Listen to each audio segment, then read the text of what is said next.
যারা সব সময় আস্তাগফিরুল্লাহ পড়ে তাদের রিজিকের কোনো টেনশন হয় না, রিজিক নিয়ে তাদের আর কোনো চিন্তা থাকে না। আল্লাহ নবী নূহ আলাইহিস সালাম যিনি ওনার জাতিগোষ্ঠীকে বলেছিলেন ফাকুলতু আস্তাগফিরু রাব্বাকুম ইন্নাহু কানা গাফফারা, তোমরা বেশি বেশি ইস্তেগফার পড়ো, তিনি ক্ষমাশীল। ইস্তেগফার পড়লে কি হবে? ইউরসিলিস সামাআ আলাইকুম মিদরারা, রহমতের বৃষ্টি বর্ষণ হবে, তোমাদের জমিগুলো উর্বর হবে। ওয়া ইউমদিদুকুম বিআমওয়ালি ওয়া বানিন, আল্লাহ তাআলা তোমাদেরকে সম্পদে বারাকা দিবেন, সন্তানে বারাকা দিবেন।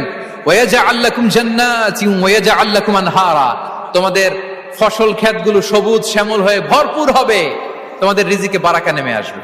তাহলে আমরা যেন বেশি বেশি ইস্তেগফার করি। বিষ্ণু ঈসা ইসলাম বলেছেন, মান লাযামাল ইস্তিগফার জাআলাল্লাহু লাকুম মিন কুল্লি দিকিন মাখরাজা ওয়া মিন কুল্লি হাম্মিন ফারাজা ওয়া ইয়ারযুকহু মিন হাইসু লা ইয়াহতাসিব, যে সব সময় ইস্তেগফার পড়ে তার কোনো টেনশন থাকে না, তার জীবনে দুশ্চিন্তা আসে না, আর এমন জায়গা থেকে আল্লাহ রিজিকের বন্দোবস্ত করে যেটা সে কল্পনাও করে নাই। সুবহানাল্লাহ বিহামদি। আমরা যেন বেশি বেশি ইস্তেগফার করি। আস্তাগফিরুল্লাহ, এটা হচ্ছে ভেরি শর্ট ফর্ম অফ ইস্তেগফার। অথবা পড়তে পারেন আস্তাগফিরুল্লাহ আল্লাযী লা ইলাহা ইল্লা হুয়াল হাইয়ুল কাইয়্যুম ওয়া আতুবু ইলাইহি। সাইয়্যিদুল ইস্তেগফার মুখস্থ আছে না আমাদের? এটা যেন বেশি বেশি পড়ি।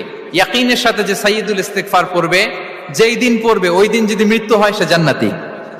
কোন রাতে মুকিনান বিহি, ইয়াকিনের সাথে যদি সাইয়্যিদুল ইস্তেগফার কে রিসাইট করে, ওই রাতে যদি সে মৃত্যুবরণ করে, বিষ্ণু বলেন সে জান্নাতি। তাহলে প্রিয় ভাই এবং বোনেরা, আমরা যেন ইস্তেগফার করি।